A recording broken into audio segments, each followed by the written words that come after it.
to you by British University Vietnam. Hi guys, this is IFOS09E Show Student Edition, and today is Mùng 5 Tết.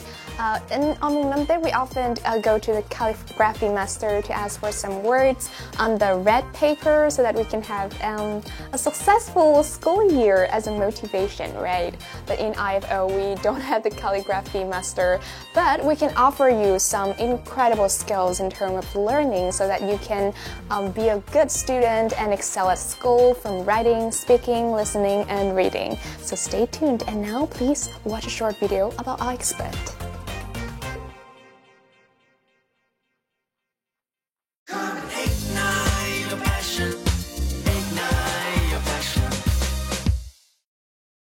Hi, my name is David Holloway and I am 30 years old and I'm from a small town called Luton that's just outside of London.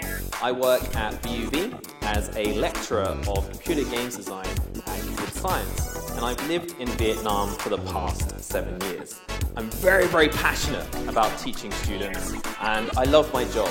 Initially, I started out as a very introverted person, but as I've been teaching, I've become more extroverted, and I've really enjoyed teaching all the personalities that I have here in Vietnam. I really hope that everybody is having a fun Tet holiday, and I hope that you enjoy your Tet and have good future luck.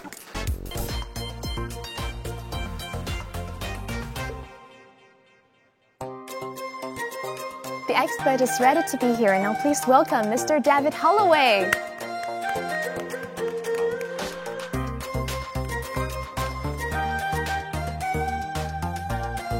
Chúc mừng năm mới! Happy New Year! Chúc mừng năm mới! Yes, nice to see you, Vi.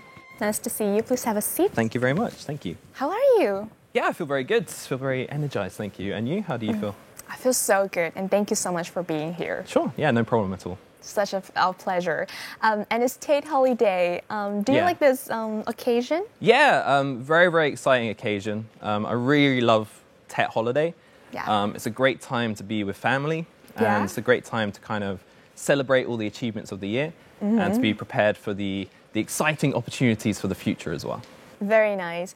And I know that you've been living in Vietnam for nearly a decade, like 7 years. Yeah, a long time, yeah. How many Tets have you experienced? Well, yeah, it's been 7. I experienced 7, yeah. Oh, wow. They have been getting better as they've been going along. My Tets with my family now are definitely more enjoyable than the ones previously. And I think, yeah, it's just a great time to kind of share stories and be able to meet everybody that you might not be able to see in the year as well. So in this today's episode, we'll be talking about a lot of skills for the students. So let's go back in time and talk about the time when you were a student. Sure, yeah. I was always the shy kid in the corner when I was a student. I was always very heavily introverted. I focused very much on my studies. I had a very close group of friends, and I was very much the student that if you asked me to present anything, then I was terrified and I was petrified. But as I got older, you're a teacher. Yeah, now I'm a teacher, which is kind of the opposite of that. But as I grew older and as I got to university, a lot of those fears kind of went away, actually, as I matured and as I got more practice in kind of the speaking skills. And I found a lot of value in the social skills aspect when I entered university. So I think I definitely evolved from maybe the stereotypical quiet kid into more of the stereotypical kind of socialite and the person that kind of enjoys being around people. So. That's impressive when the transition from an introverted student to a teacher and standing in front of a lot of students and having a presentation and like sharing knowledge. It definitely shows that nothing is impossible.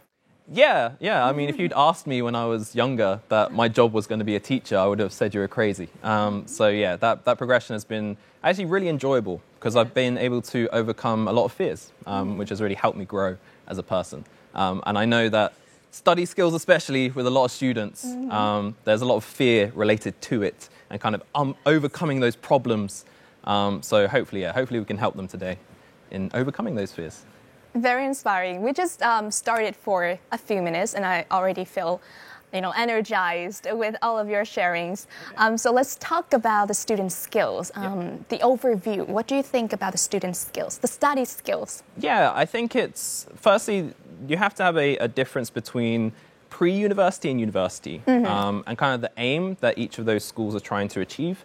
In that, when you enter university specifically, they're hoping that when you leave university, you'll be a well-rounded person that isn't just good academically, but you're good in other areas as well. Whereas when you're at school, there's quite a big focus on kind of the final test, where all of your studies, all of your revision, it's all to do that final test so that you can get a good score to get into a good university. The final test when you leave university is life. That's kind of like... That's right. Yeah, you do your test at university, but then that's when education ends for a lot of people, and you have to apply it in real life.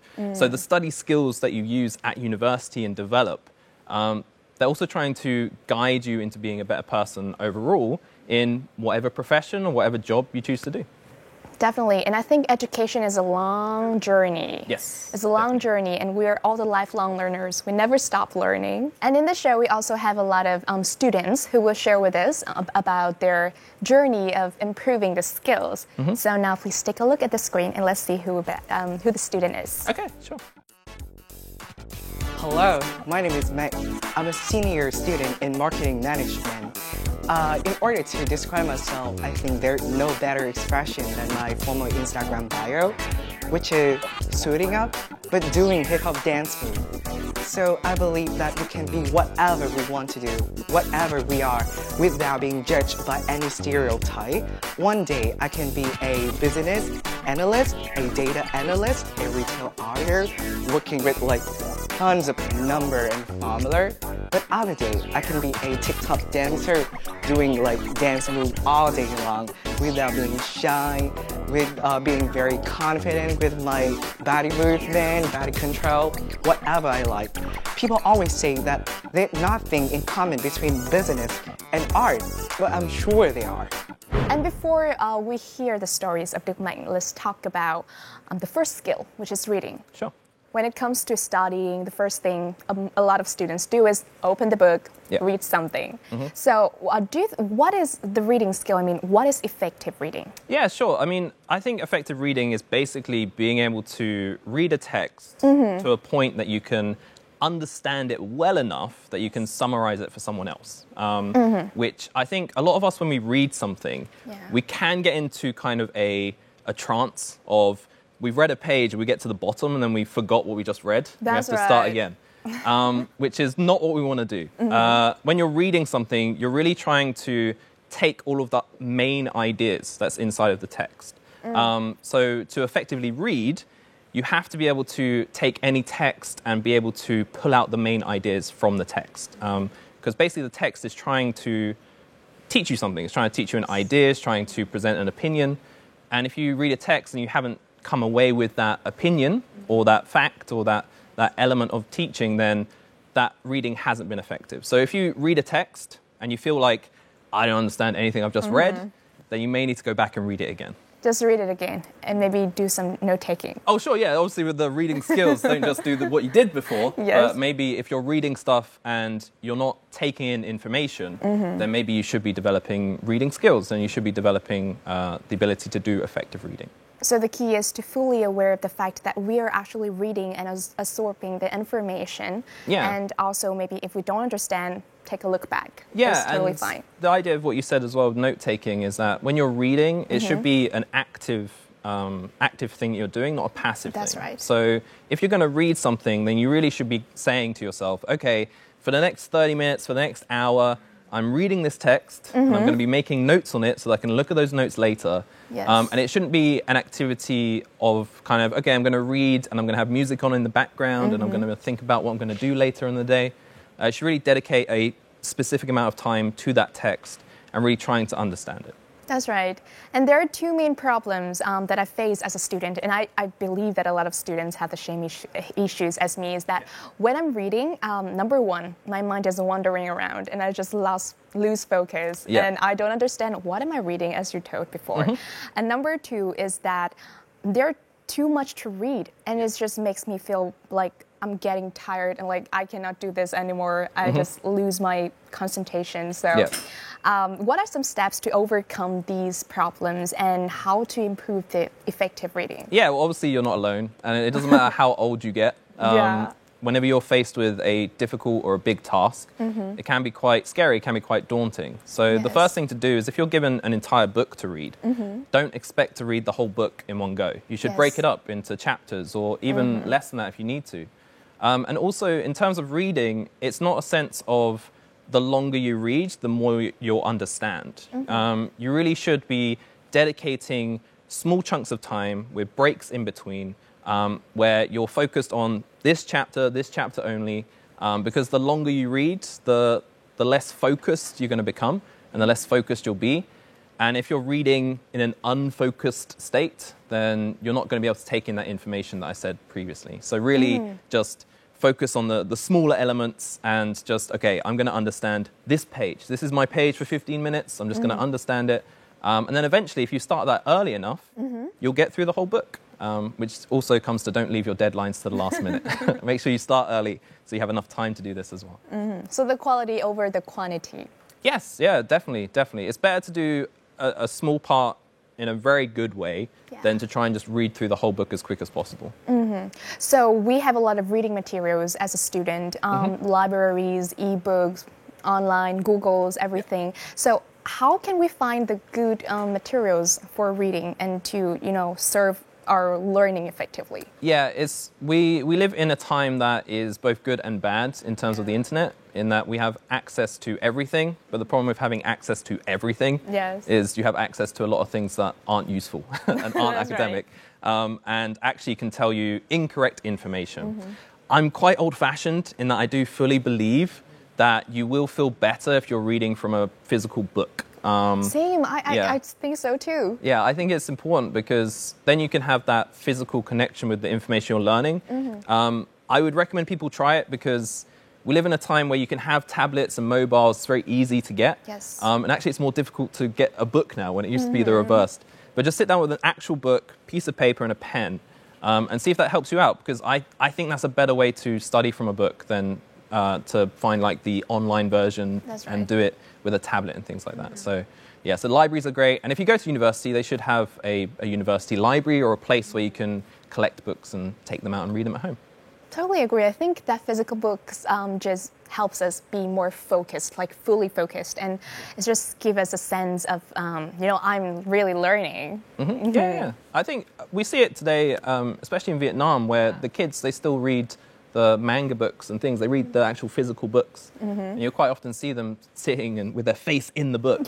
I think it's true that physical books are the best way to learn this information. Yes, I think the reading culture should be always encouraged, especially for the physical books. And I know that at the same time, Đức Mạnh is also at the library of the BUV. Yeah, awesome. And let's see how he introduced the books he read and how he can improve his reading skills. Okay, great.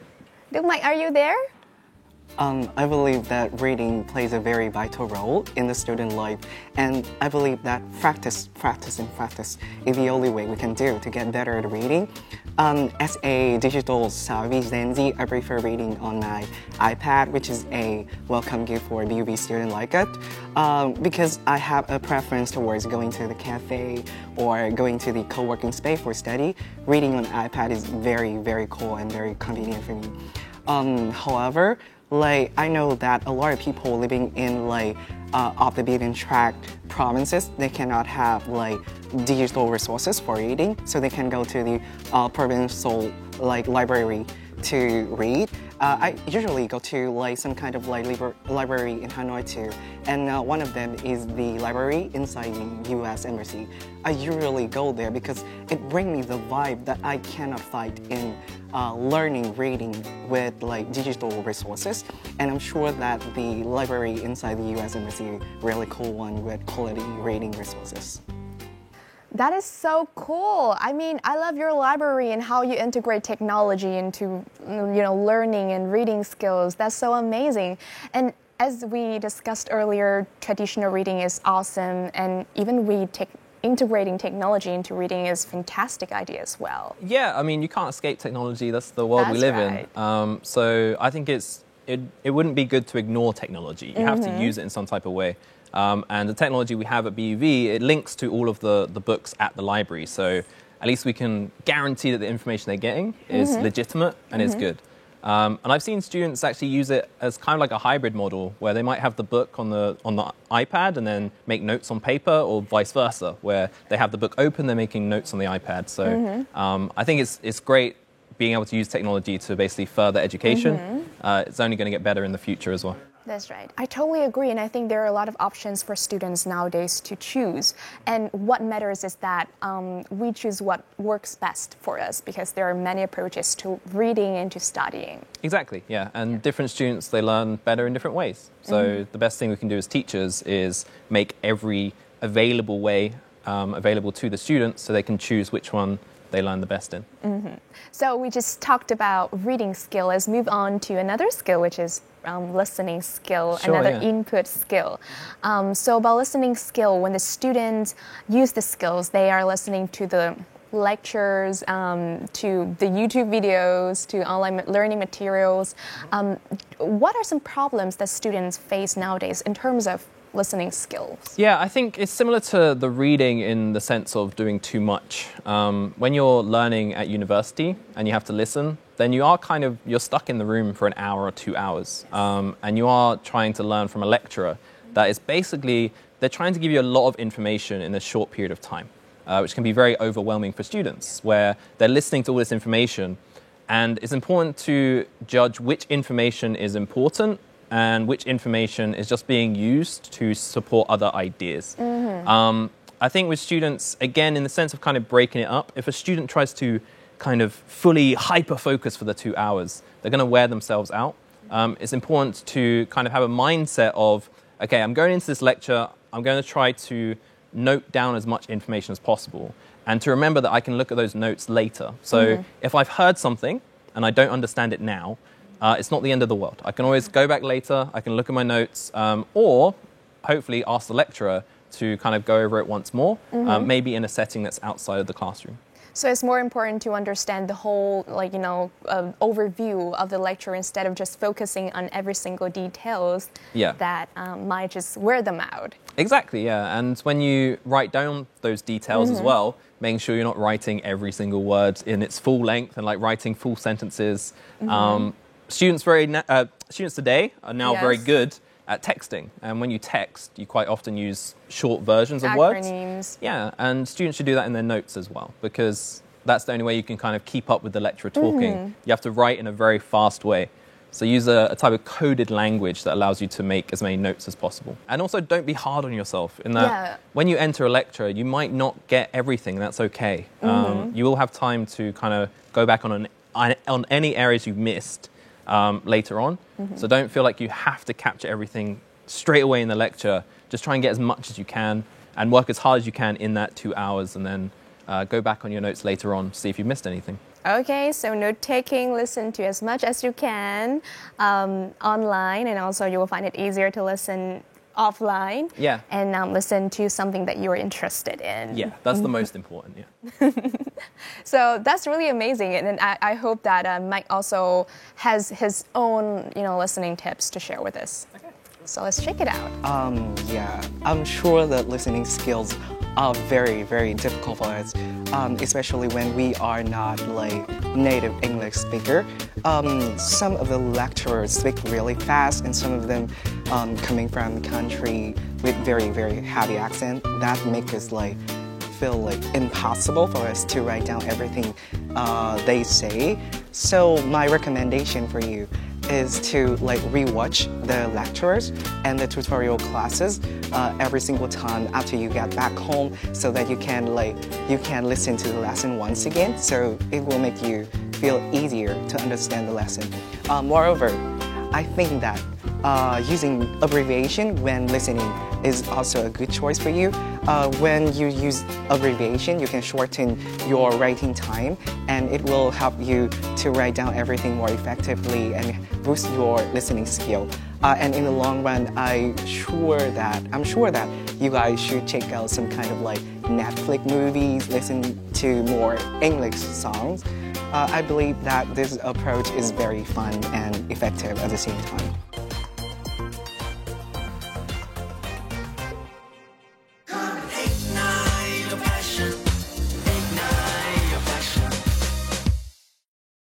Welcome to the studio, and we are here with Mr. Holloway, and we are discussing the study skills for the student, which I think is very, very important. Listening and reading we have already discussed, and now let's talk about writing. Sure. Are you a fan of writing? Yeah, I mean, writing is a very nice way to present your ideas. Generally, people prefer to do writing than speaking, just again because you can plan out your ideas before you present them. Speaking is a lot more improvisation and kind of thinking in the moment. So I think writing is a very important skill to have. It's output skills, and it's where we can, unleash our creativity. Yeah, exactly. You have a lot more control as well. When you're listening to a lecturer, you don't get to choose what you listen to. That's right. But when you write an essay, you get to choose what you write. So I think students tend to enjoy that aspect of it as well. So the writing in college, I think, is really difficult, and we have so many types of writings. So let's talk about the variations of writings in college. How many types are there, and do you think? Yeah. Well, the most difficult part is that there are different types, but they're all actually very similar to each other. And that you tend to get asked to do the same thing. So like write 1,000 words or write 2,000 words. But you might get asked to do argumentative or discussion essays. You might get asked to do research essays or case studies.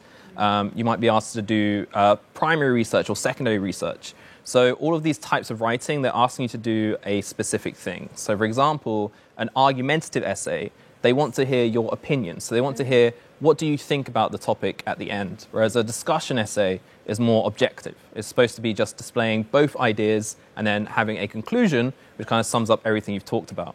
So if you do an argumentative essay when you're asked to do a discussion essay, that's where a lot of students might slip up. So very, very important to understand what type of essay am I being asked to write here. And again, if you're unsure, make sure you ask your teacher, ask your lecturer, because they're the ones that know best what you should be writing. You are bringing back so many memories for me when I was in college, and it seems sometimes overwhelming for a lot of students because it's not easy. So how can students improve their writing skills at college? Yeah, it all comes in the planning, understanding how to properly plan an essay. A lot of students, they really focus on, okay, I have to write this essay, so I need to be generating the best ideas I can straight away. Actually, the way I teach my students is a technique called emptying your brain, which basically means that you have the topic and you just write any idea that comes into your head onto a piece of paper, so that your brain isn't trying to convince you to use that idea. Once you write it down, your brain kind of forgets it and tries to generate a new idea. And then once you have all of these ideas, you can then decide, okay, I'll cut out the bad ones and I'll just write about these really strong ideas and choose those ideas to write about. A lot of students, they get stuck and they get kind of brain freeze because they're trying to think, okay, is that idea good enough to write about or not? In the planning stage, don't care about that because no one's going to see your plan. They're only going to see the final product. So just write it down on a piece of paper so it's not affecting your brain, and do that for like 5 to 10 minutes and then choose the ideas that you think you can write the best about as well, which is important in that students need to think, okay, I know I can write a lot about this idea, so I'm going to choose that one. Don't choose what you think is the best for the teacher, choose what's best for you. Nice. And this technique, I have to say, is old but gold. Just so effective for every generations of students. Just write out as much as possible and then connecting the dots, and then you have your final products. Yeah, that's amazing. And also in the writing, we also have the referencing, which is very important. In Vietnam, the referencing styles are varied, and the students have to pick one, for instance, for their essays. So can you talk more about this referencing styles and how we can make the most out of it? Yeah, again, I think it's important to understand what the purpose of referencing is as well, as to why we have the certain styles. We have styles, they have names, so we have Harvard, we have APA, we have MLA, which they all are basically doing the same thing, though, just written in a different way. So we are referencing our information to prove that other people believe in our ideas. It's very easy as a single person to say this is true. But when people say, well, prove it to me, that's why we have to go to other experts and say, well, these experts said it's true as well. So the referencing basically shows the reader that the person has done the research and they've found people that agree with their ideas. And then we have the citations that are in the text, which are supposed to lead people to the referencing. It's very, very important with referencing, especially in international universities, because if you don't reference, then you might encounter something like plagiarism, which has very kind of strict consequences. There are also tools that help online as well. There's many different tools you can use that help you kind of get the right structure of referencing. And if you use these tools, then they'll tell you, okay, which style are you choosing? Are you choosing Harvard or APA? The correct style is down to the school that you study at. So at the BUV, we use the Harvard referencing style. Other schools, they may use a different style. So double check with them, make sure you're using the right one. I assume that BUV teachers are very strict when it comes to writing. Yeah, we are. But we're strict for a reason, though, because we're trying to prepare our students, again, for the real life. So they're not going to take it easy on you out there. So we try and be even stricter at university. Also because it's a great place to spot where your mistakes are. When you're in a position and an environment where you have that support around you, that's the best time to learn. You don't want to be learning about this stuff when you finish university. So we're quite strict, on the writing. And quite often people will have to do their writing again if it hasn't reached the appropriate grade. So. Wow, I'm wondering if Đức Mạnh has, experienced that. Đức Mạnh, have you ever had to write everything over again? And do you have any, sharings about your writing skills at VUV? Hello, Canadian audience. Writing skills are definitely very, very tough. And I have struggled a lot in my writing skill at first when I have just entered university. And I have figured out some kind of tips for you in order to improve your writing skills. First of all, creating a priority list like this. So some kind of factor when creating a priority list can be considered as number of credits of each kind of subject. Whether the subject is time-consuming or not, whether you what kind of expectation for that kind of subject you want to have, and then after you create the priority list, let's just jump right in writing the draft for the assignment. So before writing the draft, I'm gonna have some kind of consulting section with my lecturer for more understanding, to build more mutual understanding between my lecturer and me. And then after finishing the draft, I will send back to them. And one tip when sending back the feedback is that you have to state which kind of score you want to achieve, whether it is a high distinction, whether it is a merit, or you just want to pass. So by giving them a more detailed kind of score you want to achieve, they will give you more specific comment and feedback to match your score expectation. So I believe that the best key to improve your writing skill is the communication between you and your lecturers. Thank you, Đức Mạnh. I can tell that you're a very hardworking person and organized student. What do you think about his preparation for midterm essays? Yeah, that sounds great. I mean, that's exactly the same advice I'd give to all my students. So, yeah, hopefully his end results turn out good for him because it sounds like he has very good preparation for his essays. Good luck, Đức Mạnh, by the way. So we have one more skill left, which is speaking. What we've been doing so far, speaking. But for speaking in college, I believe that there are many types of speaking, the variations. So can you tell us more about that? Yeah, so university in itself, or college, is basically, it's a more social environment in that you're given more independence to kind of enter into your own groups and to develop your speaking skills. There are assessments where you have to present your ideas in a spoken format. But a lot of times it's about developing your social skills as well.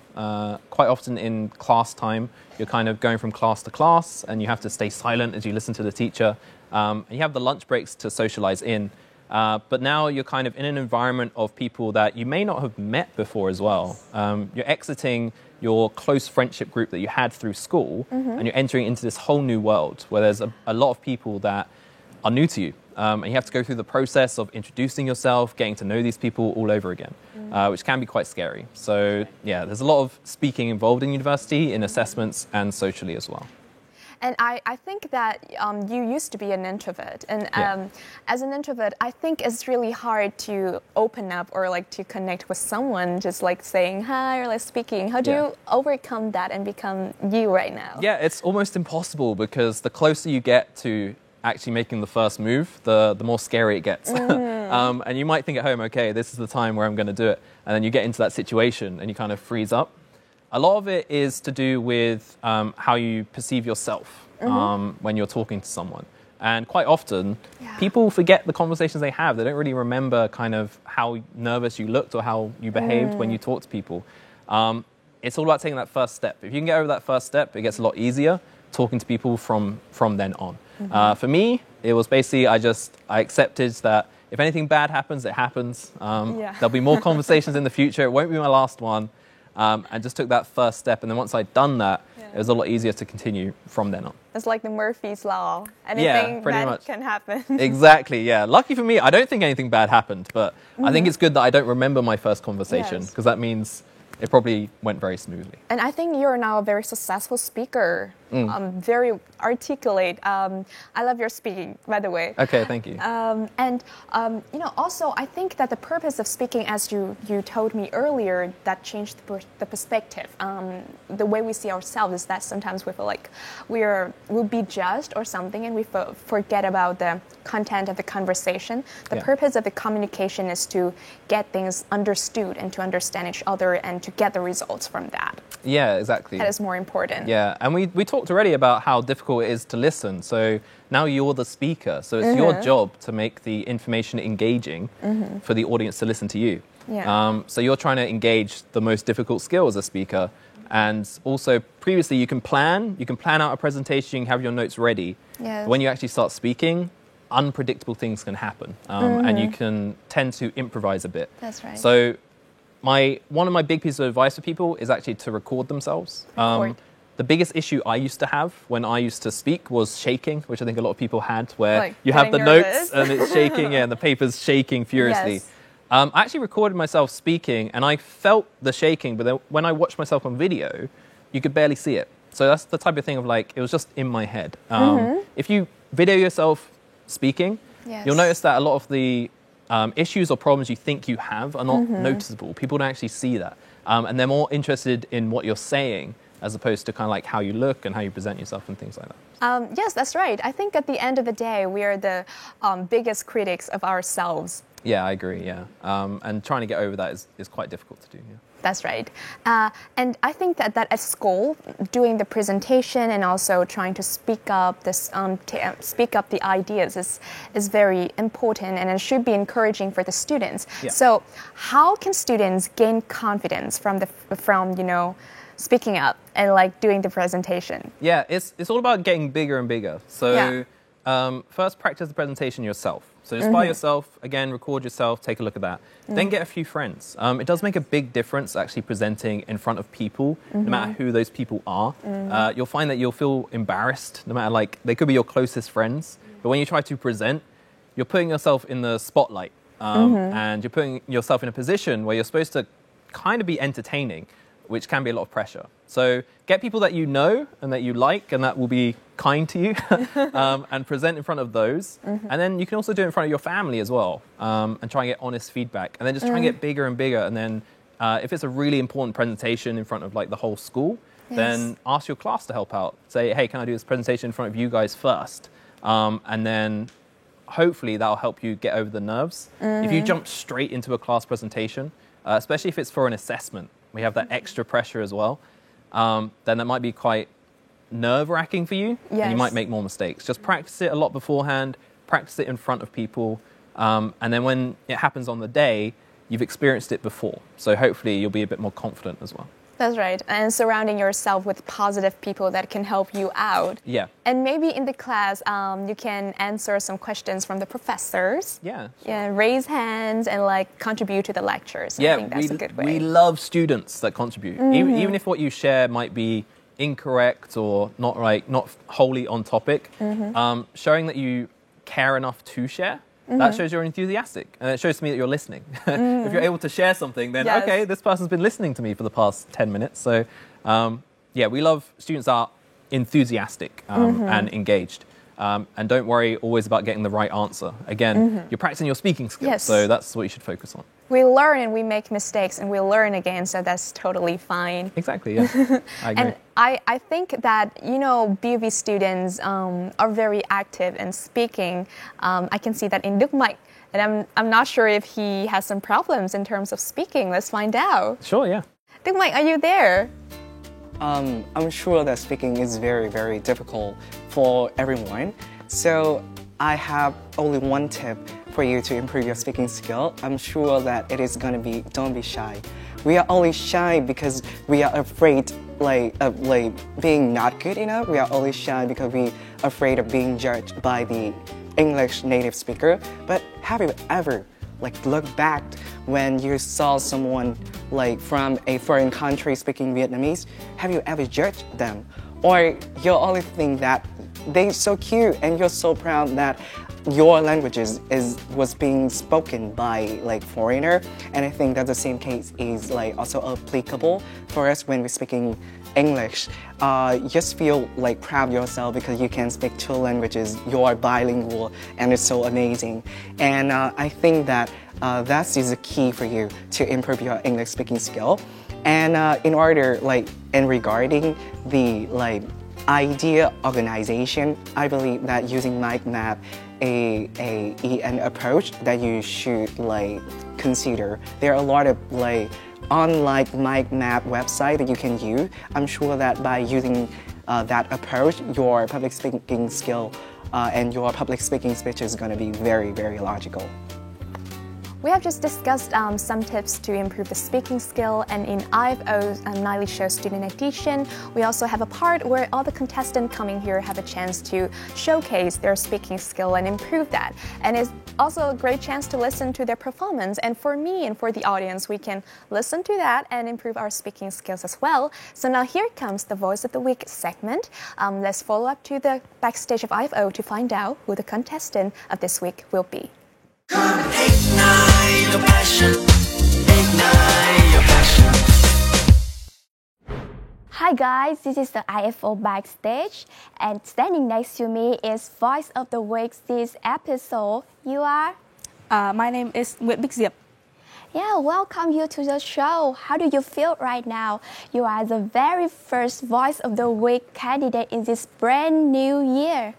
What is your feeling? Wow, from that information, I think that the first emotion that cropped up in my mind is, of course, nervousness. Yeah. I tried to prepare so much for today's segment, and I hope I won't make so many mistakes. But I think that much nervousness only proves that the overriding emotion for today is excitement, happiness, and also satisfaction. You said that you are nervous, but I will feel your confidence and readiness, and it is your time to shine now, so off you go. Ta đều sinh ra với những số phận khác nhau, những cái em muốn vươn mình trước trời gió đầy khát khao.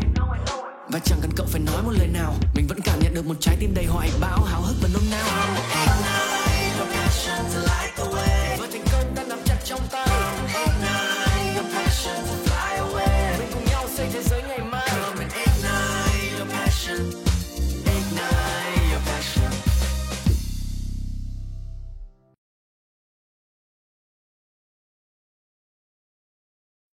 Next on IFO Nightly Show. We are so excited to meet her and to listen to her ideas. Please welcome on the stage, Bích Diệp.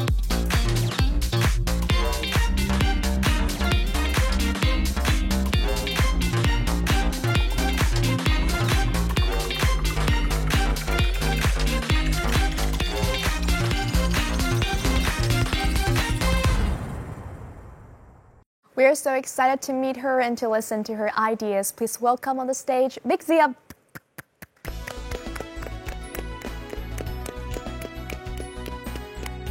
Hi there, how are you? Hello, I'm doing really well. I'm really glad to meet you, and thank you for asking. Oh, thank you for being here. I do believe that you have prepared pretty well for the presentation. Are you ready? I think I'm ready, yes. Okay. Nice, so here comes your question. Hi, so the topic is how will you prepare your study skills for studying at university? Thank you for your question. So let me take you back a few months ago when I was barely a freshman at Diplomatic Academy of Vietnam. So about to set foot into this thrilling new chapter of my life, I was determined to handle my curriculum with success. So I prepared everything: an organized schedule, a full set of materials, a plan to balance all my activities, everything. Fast forward to the very present, my plan, unfortunately, started to fall through. I didn't manage to uphold all my academic records, and I also failed to keep up with most projects I sought out. So what happened? Why did my performance still fall short despite all those efforts? So because of that, I want to tackle this issue with you right now. How do we efficiently prepare our study skills in college? And I would like to break it down into two aspects. What is most important to me and what I think is most important to you, the listeners. First of all, we must understand how college operates, right? Apart from those classes in lecture halls where attendees suffice their role as reactive listeners, college also requires us to become proactive knowledge seekers, which means that we have to incorporate certain skills like time management, self-studying, researching, and even networking into our daily life. Now, I know that I mentioned a lot of words there, but the only word that I want you to focus on, it's not time, not studying, not networking, but it's daily life. That's right. There is no use putting so much effort into pursuing such a tightly coordinated schedule for just one lesson and then calling it a day. Instead, we must develop those individual skills into a consistent habit. And as we all know, the key to building a habit is discipline, which includes sticking to a plan and, of course, not procrastinating. Moving on to the second question. As I was constructing the speech, I couldn't help recalling my first days in college. Funny enough, whenever somebody told me that I must do something to survive college, I furiously tried to note down every single piece of information that they displayed. However, it occurred to me that as individual learners, do we actually have to follow every single input? Would you, in that scenario, react in the same way as I did? Or would you only narrow down the most suitable approaches for yourself? And ultimately, among the vast sea of knowledge, we have to take initiative in navigating our own ship by deciding what materials, what resources, what schedule, and what medium work best for us and our long-term study process. Because at the end of the day, the one who finishes all our tasks, the one who determines the final fruit of our education is nobody but yourself. Thank you. That's the end of my speech. Wow, yeah, very good. Very good. Wow, it's so amazing. Just feels like I'm watching a TED Talk. Thank you. I'm very honored that I also am aware that you held a very successful and widely known TED Talk, and I drew a lot of inspiration from you and your work as well. Thank you so much. You inspired me a lot today. And Mr. Holloway, do you have any brief comments or feedbacks for the performance? Yeah, very, very confident speaker, which is great. You have a good pace to your speaking.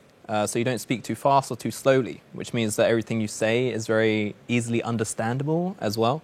And I think that you have a very clear understanding of what you want to do at university, and that comes across in your speaking as well. I think the pronunciation was great. I think everything about what you said is great, really. There wasn't really any negative feedback I think I can give or any constructive criticism. I'd enjoy if all of my students spoke like that in my class. That would be great because it was very interesting to listen to. So thank you very much. Yeah, thank you for your feedback as well. I love your speech, and I do hope to see you again as Voice of the Year. And the award for the Voice of the Year would be a trip to UK, which is sponsored by British University, Vietnam. So good luck. Thank you. Yeah, good luck. Thank you. Thank you so much.